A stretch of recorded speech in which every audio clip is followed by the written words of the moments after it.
Welcome to the Bike Talk with Dave podcast. I'm your host, Dave Mabel. I appreciate you tuning in. My guest today is a Canadian cyclist who's raced mountain bikes, road bikes, and he now drops down into the U.S. a handful of times a year to race some of the biggest gravel races in the land. He's got wins at both Gravel Locos and, last summer, Core4. And just recently, he finished fourth at what I'm calling the Little Big Sugar gravel race in Bentonville, Arkansas. It was just last weekend, and instead of 100 miles, it was shortened to 50 due to weather. But he rocked out and got fourth. So today we talk about his background in cycling and his victory at a stacked Core4 last summer.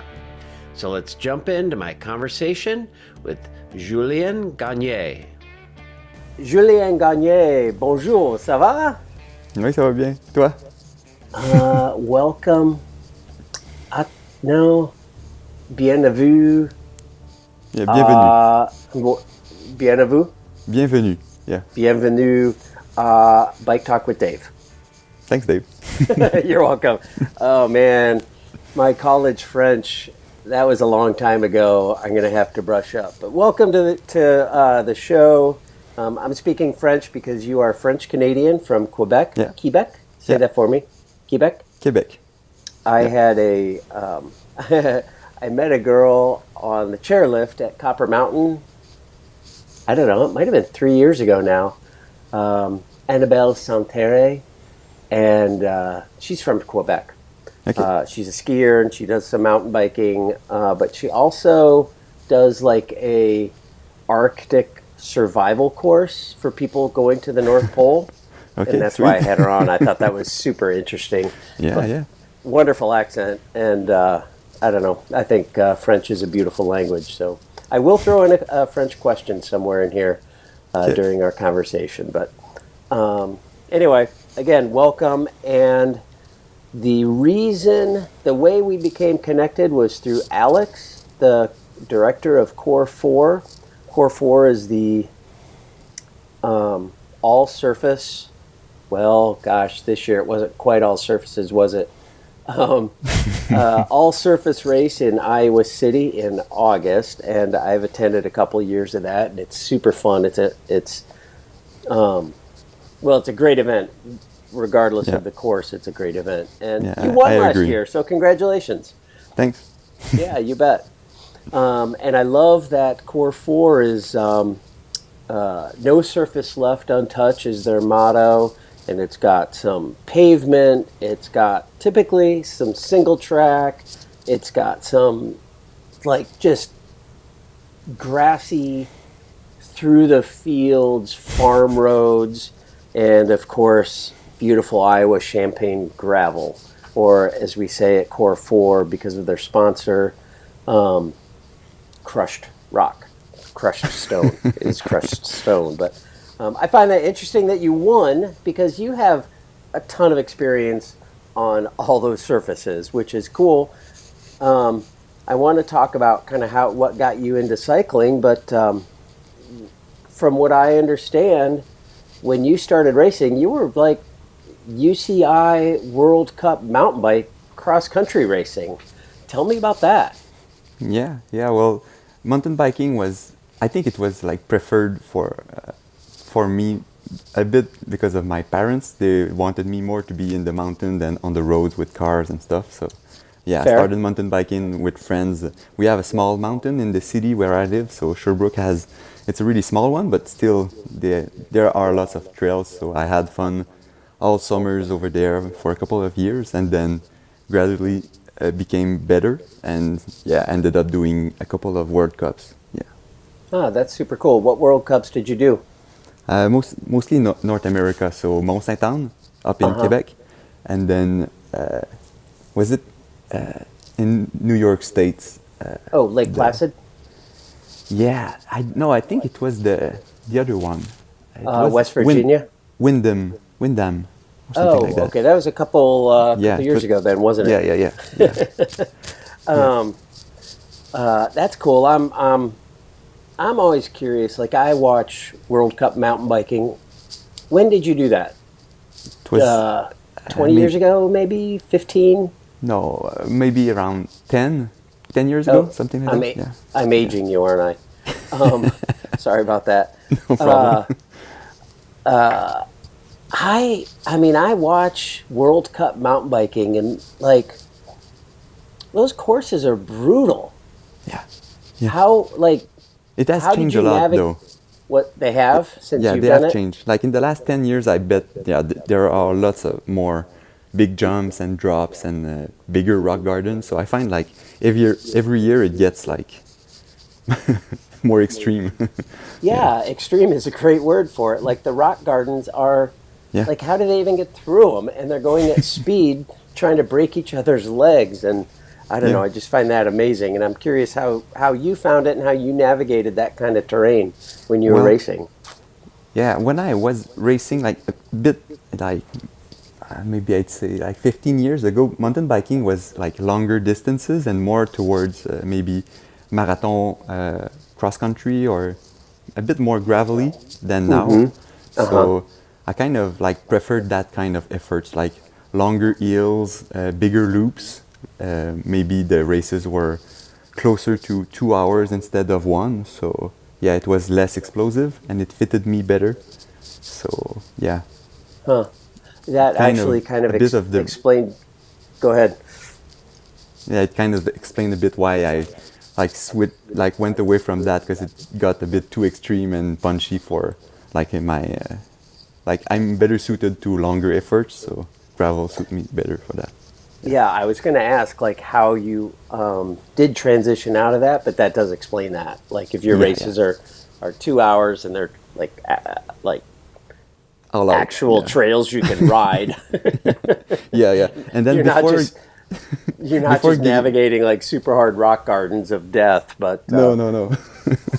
Yeah, um, and then actually before going to gravel, I spent like a bunch of years on the road.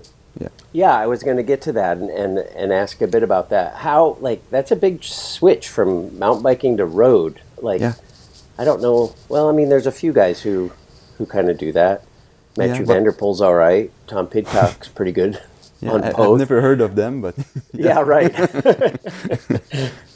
yeah. Why did you switch? How did you switch? And then how were your parents with that? I think they were fine. I was like older than 8 years old, so I could stay safe on the road. Fair But enough. yeah, so yeah, when you ride on the mountain bike, cross country especially, I think you mostly like train endurance on the road bike. So it was Sure. like I was already doing it and then loving it more and more. So I kind of went with what I loved. So yeah, it was just like a slowly more and more and more road biking, and then I started racing, and yeah. So Um, from what I understand, you stayed kind of in North America for your racing for the most part. yeah, I Um, did went in Europe for one season on the road. Yeah, who'd you race with? Anyone that we would uh, recognize? I raced with Garno, Hmm. then raced with Silver Pro Cycling, and then went to Europe for a first national division French team, and then I was on like Premier Tech U23 road team, and after that, yeah, 1 year with Skyline when I started transitioning towards gravel, and then yeah, no more road now. Right. Um, and I don't know how long did you do that, and why did you keep riding when you saw the sign that said pavement ends? How was that transition? That was pretty good, wasn't it? Yeah, yeah, yeah. Yeah, I don't know. It was a couple of years, like maybe between 5 and 7 years, I'd say, on the road. Mm-hmm. And then yeah, so at first it's kind of new. You get to new places, and then back then I find that road cycling was still alive in North America. Like we had the Tour of Utah, Tour of Colorado, there was California, and then Philly Classic and stuff like that. So yeah, it was quite a good circuit. Mm-hmm. But then it slowly started dying, and I slowly started to realize maybe that wasn't my place because, yeah, I don't know, everybody takes themselves really seriously on the road. So there's less place for pleasure and just like having fun on the bike. It's more structured and rigid, which can probably fit to some people, but maybe a bit less to me. So yeah, gravel, I find it's more freedom. Like, yeah. And also the roads where I live in Quebec are not that great. You kind of just avoid puddles all the times. So yeah, while our roads are more like champagne or crushed stones, as you say. Yeah, Yeah. really slick and Good, like good surface, good quality. yeah, yeah, Yeah. Did you train on some of those when you're road racing? yeah, yeah. Eventually, a bit like when I transitioned from mountain to road, I slowly started like road biking, and then more and more roads were thrown in. So yeah. Huh. Oh, that's very cool. What was your first gravel race? Do you remember that? I don't know, maybe more of a local one, like the Presta or something like that. And then I remember doing, it's a really tough race, like around where I live. It's known for being like super steep hills all the time, all day. It's La Boclane. So yeah, I think those are my first memories. Yeah. And what are the distances like? Do you race 100K, 150K, 300K? It's yeah. In Quebec, the races I'd say are a bit shorter, so maybe around 100 to 130, 140K. Yeah. Dig it. Because everything's K up there, right? Yeah. Or do you get to pick? Can you no, go it's either pretty K or much, miles? Only Ks, yeah. Only Ks? Okay. Very cool. But we do go on the imperial system for like feet. Feet and inches are still pretty big, yeah. So Huh, and then that's interesting. also pounds, but yeah, it always depends. Like yeah, body weight is pounds, but then in the kitchen it's mostly grams and milliliters. So yeah, we're mixed up. You are mixed up. That's all right. That's all right. French, Canadian, English, French, metric. Yeah. You got everything. So that's cool. You're worldly. You are Cherry worldly. picking. Yeah, right. Pick the best of everything. Yeah. All right, so you're racing. I don't know. I'd say pretty full-time gravel now. I'm curious. Your bike, I find interesting. I wouldn't say I had heard of it.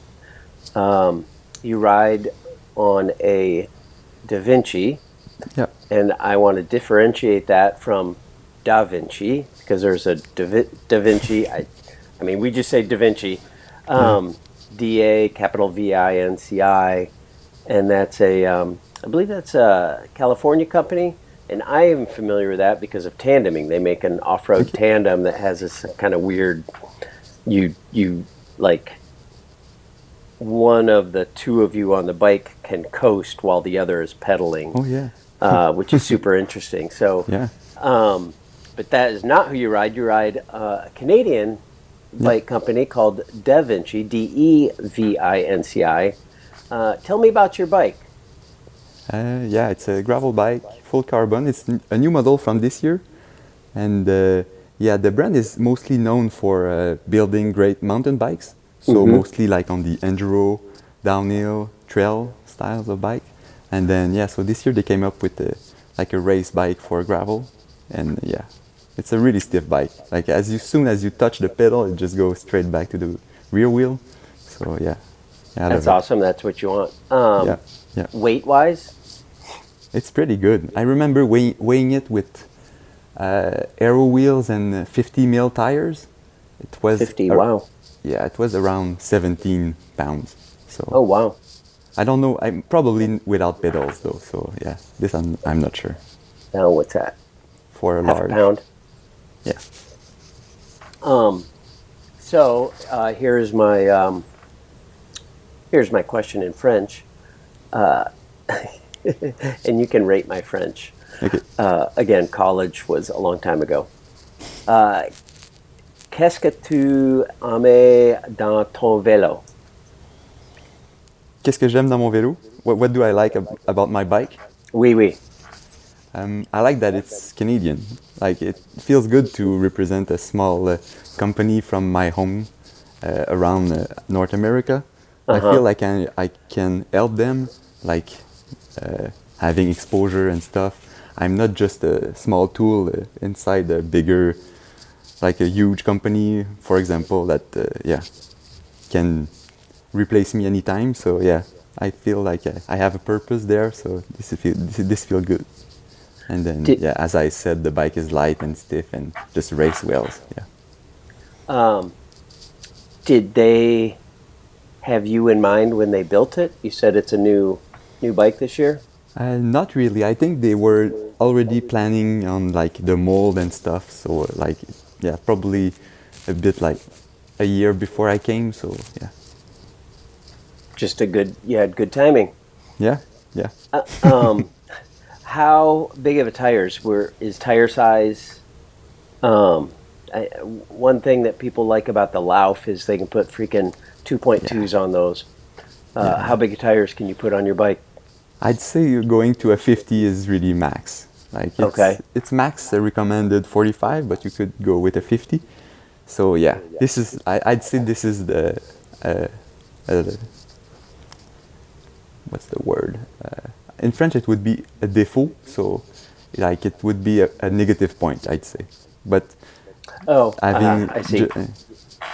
But having clearance for smaller tires means you can put sort of slicks on, and it makes you like a great road bike. So you cannot have every like the best of all worlds. So yeah. I had a conversation last night with someone who did the UCI Gravel World Championships. She did the age group, and she's like, it felt like there's a percent of the time that you are underbiked, and there's a percent of the time that you're rightly biked. Yeah. And I feel like, especially in gravel, that's always true. Like sometimes you have the exact right bike, and sometimes you're like, dang, I could be on a freaking road bike right now. And then other times you're like, dang, I need a full suspension mountain bike right now. Yeah. And so finding a bike that can compromise and do all those things pretty well, and then do what you do most of the time really well is a good fit. So you're right. It's you're never going to have the right bike for every situation. And I find that this is what makes gravel nice. Like you never have the perfect tool for everything. So at some point you're gonna get like, oh, maybe I should have been on my mountain bike, and then so it adds fun. Like yeah, for sure. I did not go and look to see if your name was in there, but have you done Leadville before? No. No, did you pay attention to it this year? Yeah, a bit, yeah. There were a lot of drop bars at Leadville. I found that interesting. Again, talking about how you kind of make the bike fit what you're doing most of the time. And Leadville's a lot of just gravel trails. I'm not going to say gravel roads, but gravel trails. I have always said Leadville's like 3%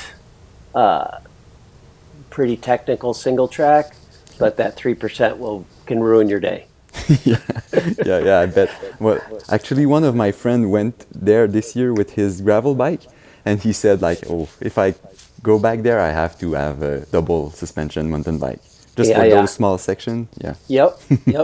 That's right. So I want to talk about Core4 since you won that dang thing. First of all, how would you describe the course? I'm curious to hear your vision of what you went through that day in Iowa City. Well, me and Adam went for a course recon the day before the big flood or the rain. Right. Yeah, so we did all the mountain bike trails. Oh. So and then the course changed overnight. So which course do you want me to talk about more? Well, I'm curious. I'm actually curious. I rode that single track section. The first one you hit is called Sugar Bottom, and I raced there. I mean, I might be lying, but I swear I grew up here. I worked in a bike shop through college in the 80s. And I swear I raced at Sugar Bottom in the 80s. However, and then I moved away for like 7 years, and then I moved back. And so I mix up my first time here, my second time here. But I think it was in the 80s when I raced at Sugar Bottom. And the thing I remember, so that's what, 40 freaking years ago? Yeah. This was the 80s.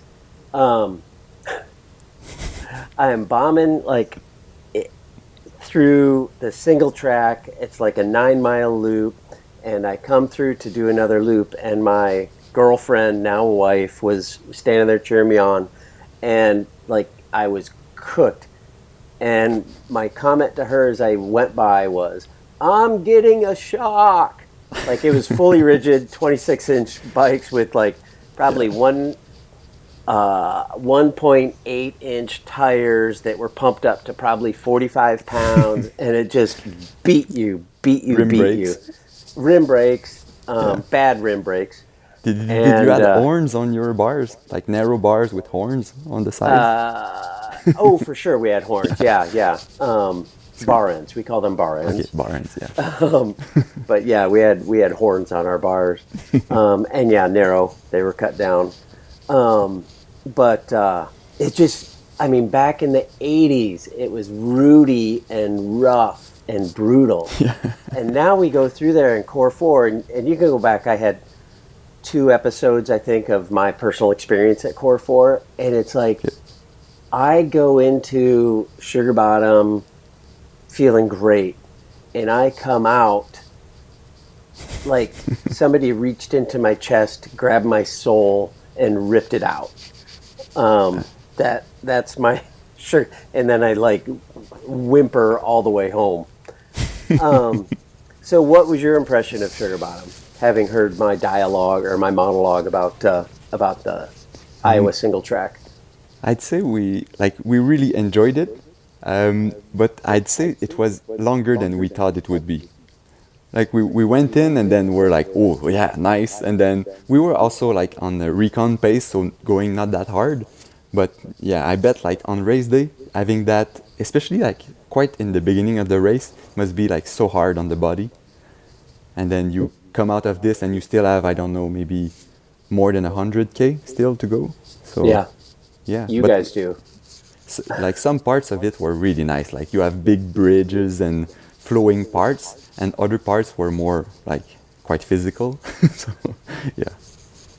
yeah, that the beginning is flowy and fun, and you're kind of going through the pine forest, and that's pretty smooth, but it does eventually beat you up. Not this year, but 2024, when I did it, we came out, and you kind of do maybe 2/3 of the single track, and then you get on this little gravel road that divides kind of the north and south section of the course. And as we're going up this little hill and about to turn back into the woods to go do the north section, somebody's standing there, and they're like, "The course is too wet. You're done with Sugar Bottom. You get to exit now." And we're like, yes! It was the world's greatest thing. Yeah. So had I been at Core4 this year, that being said, it's got such character. It is fun to ride. It's fun to have as a part of the race. But I probably would have celebrated when the rain came and you couldn't ride. One thing about Midwest, like when it's wet mud, it's horrible mud, which you also got to encounter. So how was race day? Because they did take that single track out. Yeah, they took that one out. They took quite a big portion of like the one more in the middle through town. Mm-hmm. So yeah, well, like on the start line, I was not expecting to have a mud section like we had. Like walking the bike was not in my mind. I had never seen mud like that. So on the East Coast in Canada, we have like just, I don't know, it's wet dirt and it just wipes right off. But something as sticky as that, it's like cement, and it dries off on your bike and you're stuck with it. So yeah, but the rolling sections, which were like more car roads, were really fast. The grass sections were good, but yeah, the mud sections, the B roads were left in the course even though it rained. So yeah, it got quite interesting, I'd say. But it ended up good for me, so I liked them. But yeah, walking was wasn't expected. How deep into the race did you hit your first section? I'd say it might have been like 40K in or something like that. Oh, so not too far. No, yeah. Huh. And then, Did that split things up? yeah, for sure. It did. Yeah. How yeah. many people were together when you went into the first mud B road section? I'd say maybe 40, 50 guys. So And sort how of many? like that. How many came out? I don't know. In the front, we were maybe a group of 10, and then it swelled up a bit again. But Oh. yeah, we were a Huh. bit like one by one going out of it. Yeah, Yeah. Wow. all sort of either walking or running on the, or in the tall grass section on the side, just staying as far away from the road as possible. Yeah. Yeah. Like a 1 mile long cyclocross joy, right? Yeah. So how'd the race shake out for you? You got through there, 40K in, and it's, I'm doing math. So 100K is 60 miles. Is it 200K? You don't do 200K. You do It was 170K? It's like 100 miles, right? A little over 100 miles? yeah. I think 100 miles is 160K. Something like Okay, that. so So the race was about 100 miles. Yeah. yeah. So how did it go after you whittled the group down to 10-ish, after 40K, and you hit the first section of mud?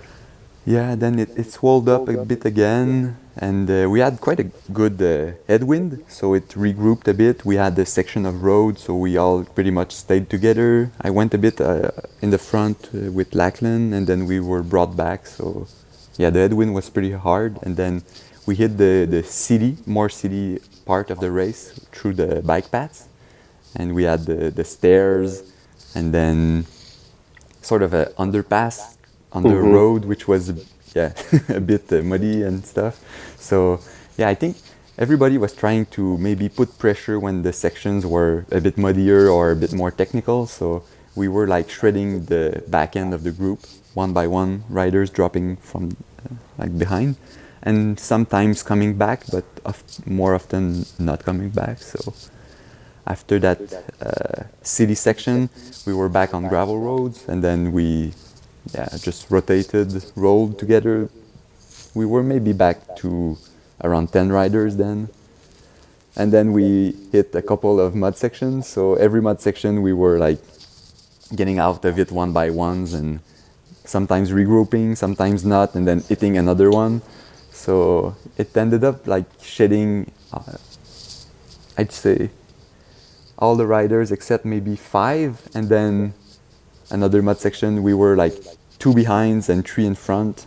So and yeah, I think at one point a train came through just at the wrong moment for the guys behind and at the good moment for us. So You got through? yeah, I It think came it through like, right behind you? yeah, it was a short train though, so I think it cost them maybe around 40 seconds, but still Oh, okay. it was good for us. And then we hit like the big last like slightly uphill mud section. It was starting to get really hot. Like the day was pretty hot. I don't know in Fahrenheit, but in Celsius it was very humid also. And I heard the corn sweat is a thing. So Yeah. it's we felt it. So yeah, the last mud Welcome to section. Iowa. Welcome to Iowa in August. For sure. I mean, that's 100% it. It's like freaking, like you're just swimming through the air. Yeah. Yeah, and it was a super hot day. Super hot day. Yeah, and in cornfields also you don't get much shade, so yeah. Right. Everybody was getting pretty beat up and tired of like everything and mud, and it was also like mental, like just having to go through all those mud sections, and it's kind of hard. like the kilometers or the miles don't tick up fast, so you have like a longer day than you expected. And yeah, after the last mud section, I was alone in front and just kept on riding through the couple last grass sections, and then yeah, finished up first. So yeah, good So there were some big names there this year. You mentioned Lachlan Morton. What was it like riding with that dude? He It seems was cool. fun. Yeah, Yeah? yeah, he's a good guy. Yeah, like he's a big, like a big guy in the sports. He did a lot for gravel racing and stuff. So yeah, having to ride with him is nice. Like I Yeah. remember being in front with him with the super big headwind, and we were like telling each other like maybe we should go back to the peloton. Right.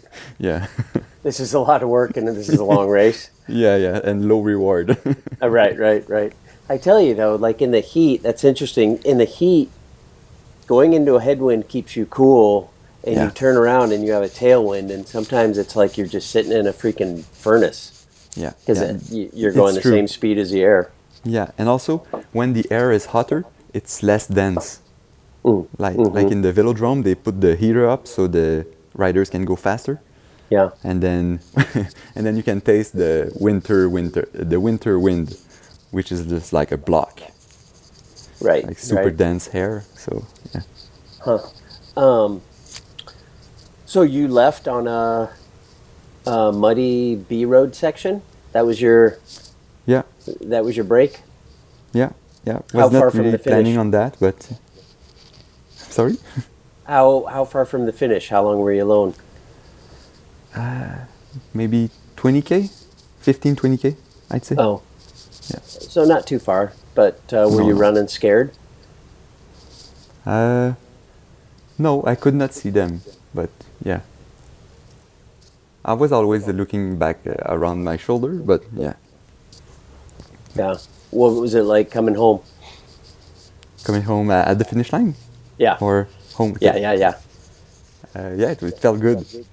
Yeah, yeah. The last little like tricky section is always nice, and then you go past the finish line, and I think it's a winery over there. It's like really beautiful, and Yeah. And they've set it up. I don't know if you raced any cyclocross, but we used to host a race in Iowa City called Jingle Cross. okay.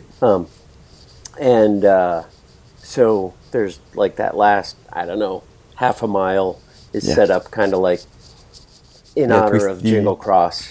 Okay. Yeah, twisting the grass with this like nasty little punch, and yeah. A very, I wish we very, could have sprint in that. Yeah, I'm sure you do. Yeah, I'm never sprinting when I'm going up that thing. I'm just thankful to almost be at the finish. That is a tough finish. Yeah. And then you got the champagne shower at the finish line. Yeah, yeah. It feels good. Yeah. Did it feel good, or is it like sticky and gross? I was just already so gross. I think it shaved off mud from me, so I was cleaner. Fair enough. How long until you got into a shower? I'd say pretty long. Yeah, maybe the race might have finished at 1 or 2. I'd say I was in the shower maybe 2 hours later, something like that. 3. Yeah. Yeah. I don't know. I saw pictures of your finish and you're getting sprayed in champagne, and I'm like, man, that's just like, probably does feel good right then, and then it's just like Yeah. sticky, sugary, dried on your skin. But you're right. You're already gross. Yeah. You're already gross. We did have like small blankets just to, yeah, Little water towels. yeah, exactly. Yeah, very cool. Well, congratulations on that victory. That's a big day. It's not an easy race, and whether you've got the single track in there or not, it's still it's Iowa hills, which are just Yeah, endlessly up and down, and then the muddy B roads, and yeah. of course it's we a had a tough little. course. What's that? Yeah, it's a really tough course. Like when you see it on paper, you say like, oh, there's not that many climbs, but as you say, it's always up and down, nonstop. Yeah, we like to say up and down the teeth of a saw. Yeah. What made you decide to come? Why'd you hit Core 4 this year? I think it just fits well in the calendar. Like there's not that many races around that part of the year.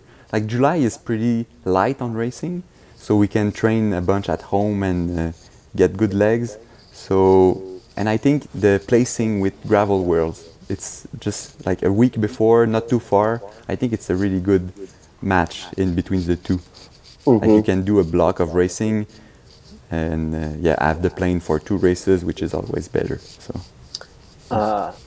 And Gravel Worlds is fairly nearby, maybe 5 hours west of Iowa City, yeah. in Lincoln. So yeah, that's cool. That's kind of fun. How'd Gravel Worlds go for you? It went good, yeah.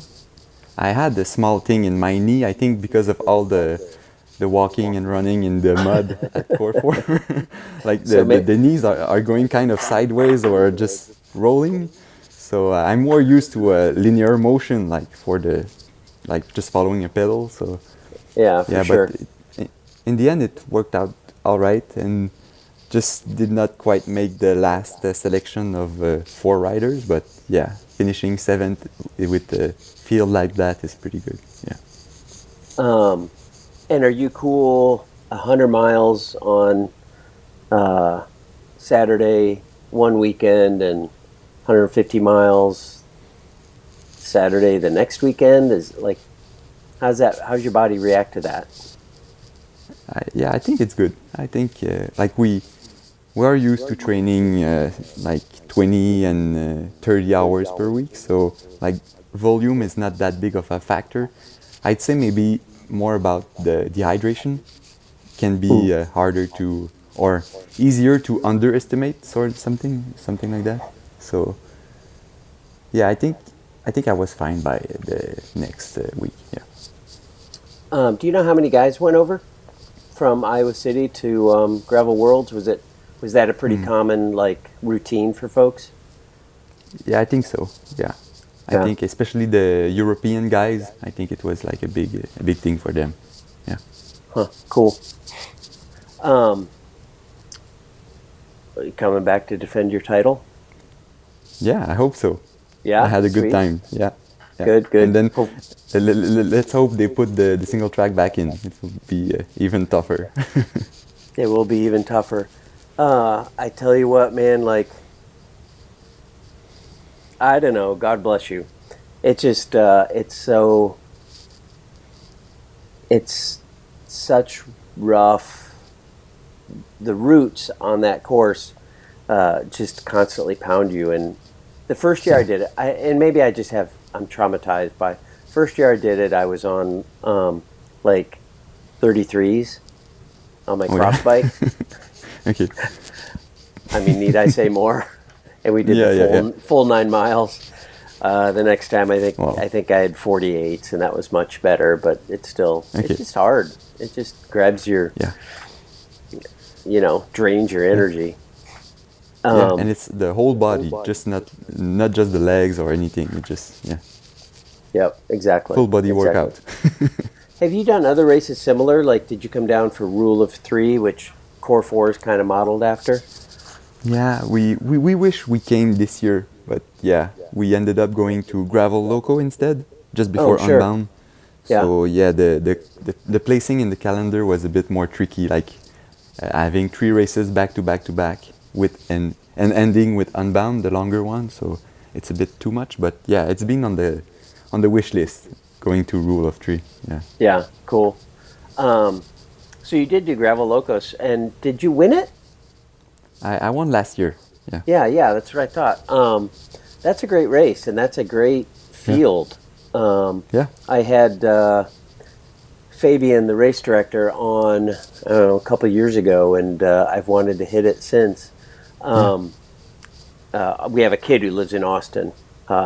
Sweet. And actually, I wanted to mention, like, you and he started riding. You're maybe 6 months older. When we were born, July, did I see?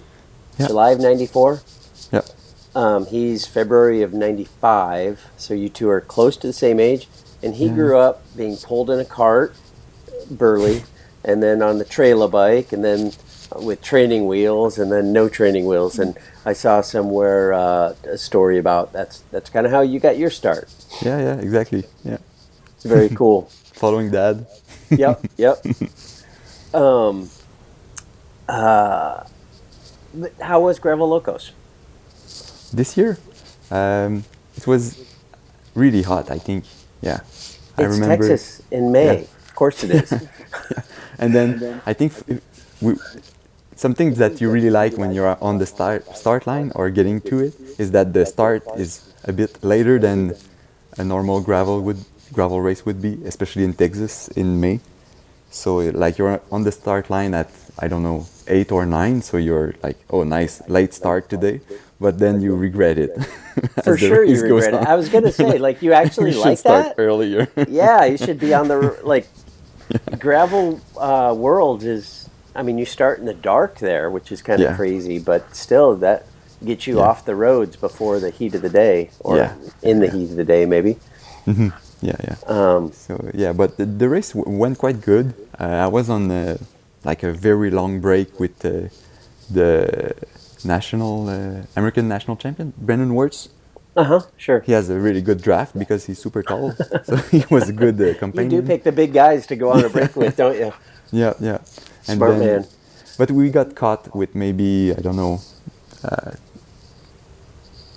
I'd say 30 miles to go by a strong group, which were fresher than us. So yeah, it was really hard to hang on. And then I tried a bit at the end, but I was really watched. So yeah, I could not get away. Because you won in 24. Yeah. Yeah, so they did have their eye on you, didn't they? Yeah. Yeah, it was a really nice event. Yeah. Loved it. Cool. They're taking a break this year, 2026. Yep. Yeah. So hopefully they'll be back in 27, because actually we want to do it. Yeah. I'll give a plug for Rattlesnake Gravel Grind, which is in Sweetwater, Texas. Okay. End of March. So it's quite a bit earlier than people do that before Mid-South. Okay. And it's a super fun weekend. So, and I feel like you'd like the course. I likened the Rattlesnake course to Leadville, of course, without the altitude, but the same kind of trail, the same kind of tread in many of the places. So, check check it out. Yeah. Joe Laverick, do you know Joe? Yeah, a bit. Yeah. He's won it twice. Okay. Anyway, he seems to go. He and Chris Melman, Justin McCrary, etc. But anyway, love to see you down there. But we can't go this year because we're having a grandkid, and it's going to mess up our whole spring schedule. So, congratulations. Yeah, we were actually thinking about going down to Gravel Locos because we do want to go to Texas for something, any excuse to go visit our kid in Austin. Yeah. But maybe in 27, and maybe we'll see you there in 27. Sweet. Yep. So who else are you sponsored by? Who takes good care of you?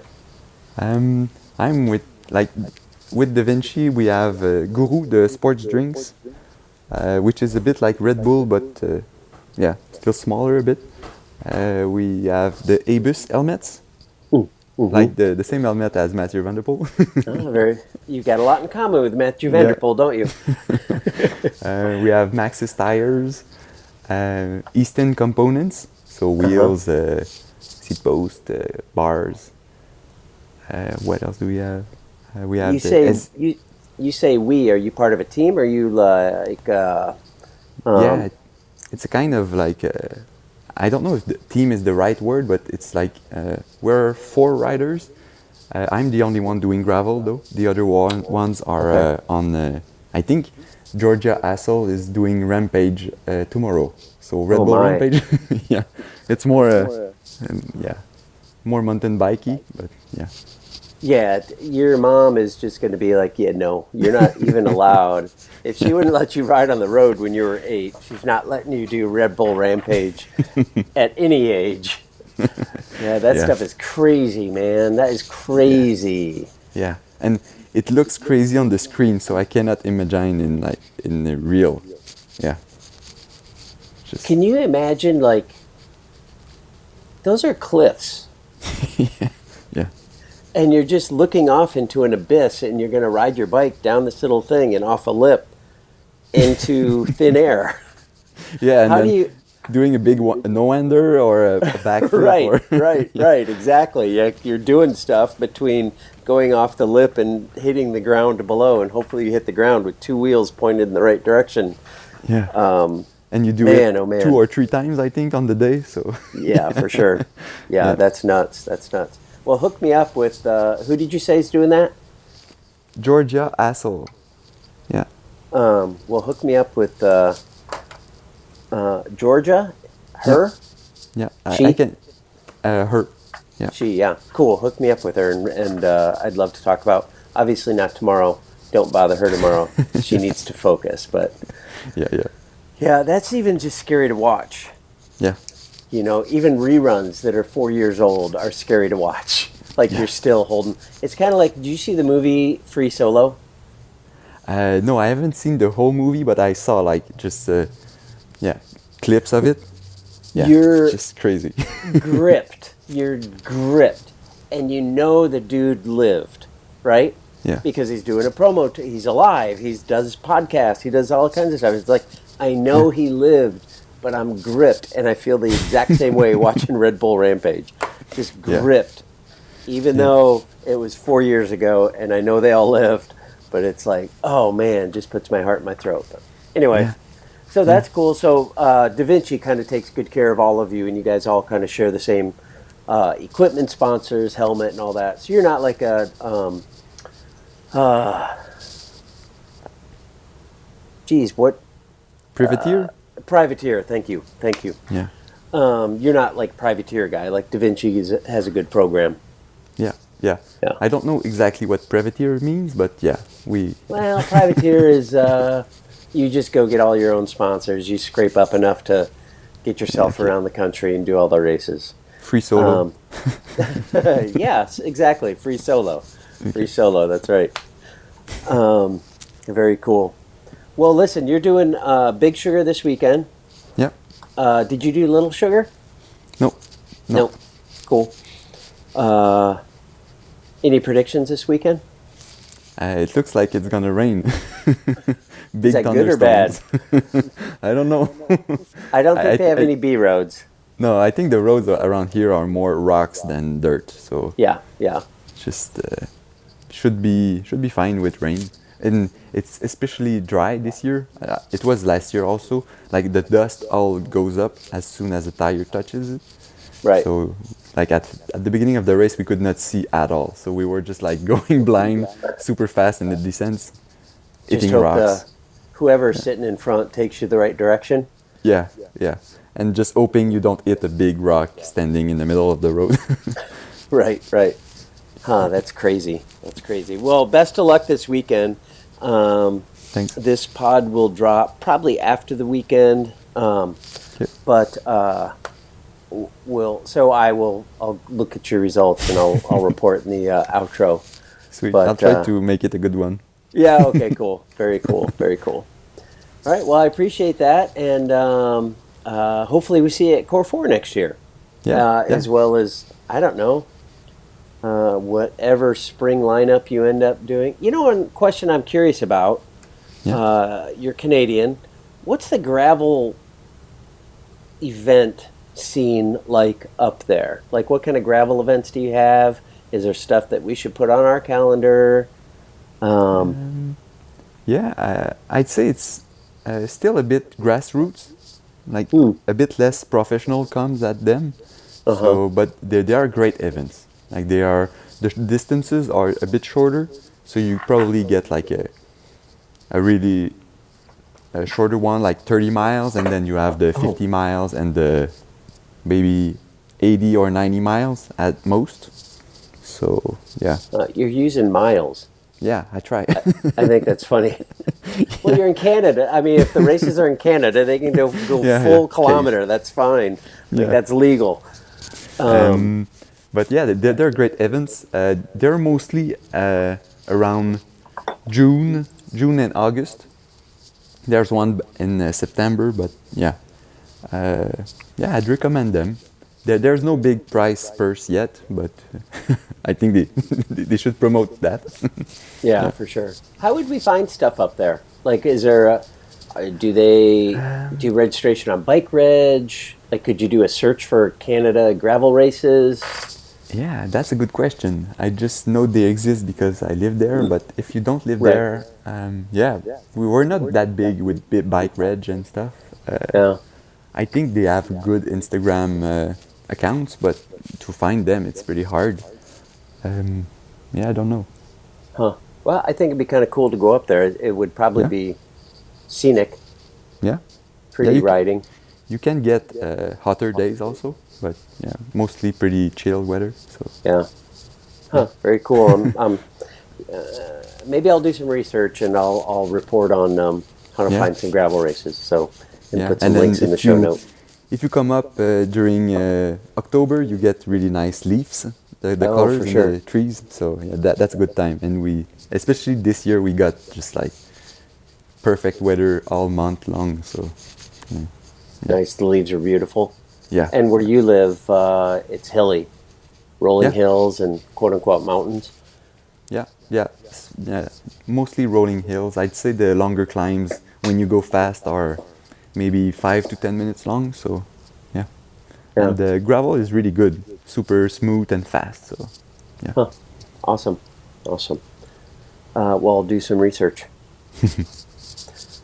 All right. Thank you so much. You're on Instagram, I know. Is that the best Yeah. place for people to follow you? Yeah, I think so. Yeah.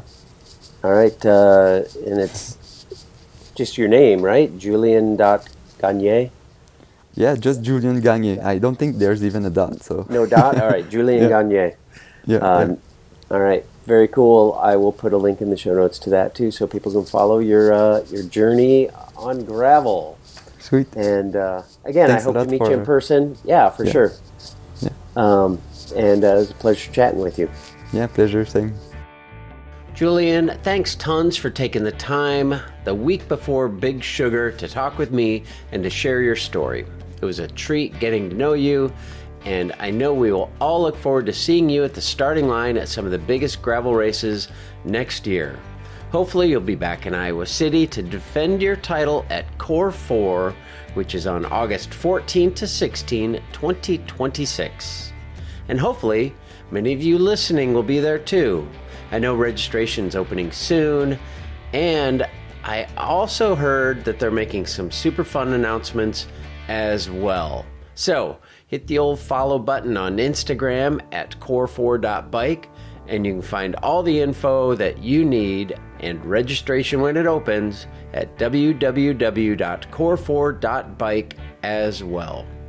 So thanks again for tuning in. Be sure to hit the subscribe button, and if you'd give this show a rate and review, it'd be super helpful and appreciated. And while you're at it, give us a follow on Instagram and YouTube. And you can check out every single episode, all 166 of them, at biketalk.bike. I hope you have a great week, enjoy your fall rides, and remember that nothing compares to the simple pleasure of riding a bicycle.